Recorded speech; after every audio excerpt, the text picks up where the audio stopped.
Hello everyone, আসসালামু আলাইকুম। কেমন আছেন সবাই? আশা করি সবাই ভালো আছেন। আলহামদুলিল্লাহ, আমিও ভালো আছি। আজকে আমি দেখাবো কাঁচা মরিচের ভর্তা, তাও আবার শিল্পা। আমি শিল্পাটা ভালোভাবে ধুয়ে নিলাম। এখন দিলাম কাঁচামরিচ। কাঁচামরিচের সাথে একটু লবণ মিক্স করলাম। তারপর এই মরিচটা ভালোভাবে বেটে নেব। এখন দিব আমি একটা আলু। যদিও আমি আলুটা আগে থেকে সিদ্ধ করে তাওয়াতে পানি শুকিয়ে নিলাম, কারণ আলুতে যখন পানি থাকে তখন সেই ভর্তাটা বেশি একটা মজা হয় না, আমার কাছে ভালো লাগে না। ওদের কাছে কেমন লাগে আমাকে কমেন্ট করে জানাবা। এখন আমি দেব 2 টুকরা মাছ। যদিও আমি মাছটা আগে থেকে তেলে ভেজে নিয়েছি। একটা জিনিস খুব সতর্ক থাকতে হবে, মাছের কাঁটা কিন্তু বাছতে হবে, তা না হলে গলাতে বেঁধে যেতে পারে।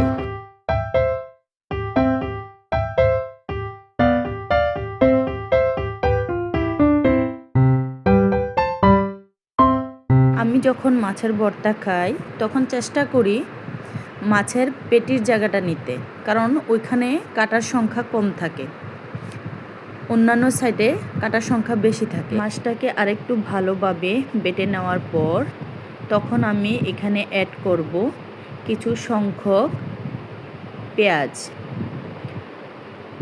এই পেঁয়াজটাকে হালকা হাতে বেটে নিতে হবে, তা না হলে ভর্তার স্বাদ চলে যাবে। পেঁয়াজটা ভালোভাবে মেশানোর পর এখন আমি দিয়ে দেব কিছু সংখ্যক ধনিয়া পাতা কুচি। অবশ্যই ধনিয়া পাতা দিলে ভর্তার স্বাদ দ্বিগুণ বেড়ে যায়।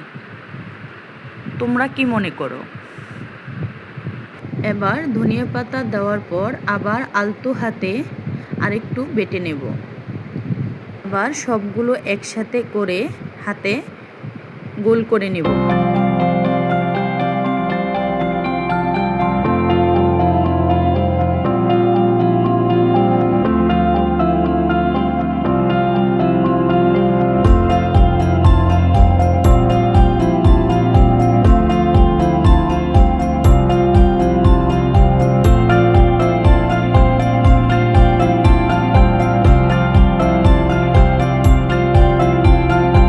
দেখো তো ভর্তাটা দেখতে কেমন লোভনীয় মনে হচ্ছে।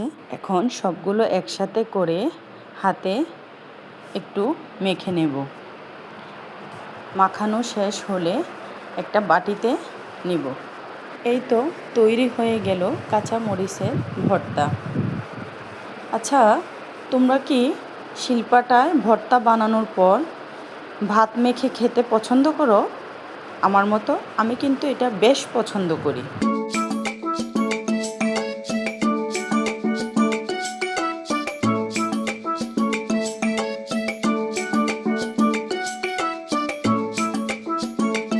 এখন আমি দিয়ে দেব কিছু গরম ভাত।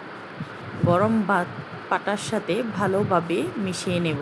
এই ভাতটা খেতে যে কত মজা, না খেলে বুঝবা না। তোমরা যারা যারা পছন্দ করো আমাকে কমেন্ট করে জানাবে।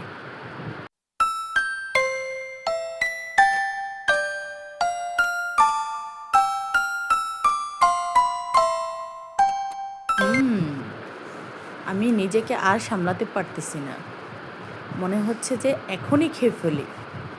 আমি আশা করব তোমরা এভাবে শিলপাটায় ভর্তা বানিয়ে খেয়ে দেখবে, খুবই মজাদার। ভালো থাকবে, সুস্থ থাকবে। আসসালামু আলাইকুম।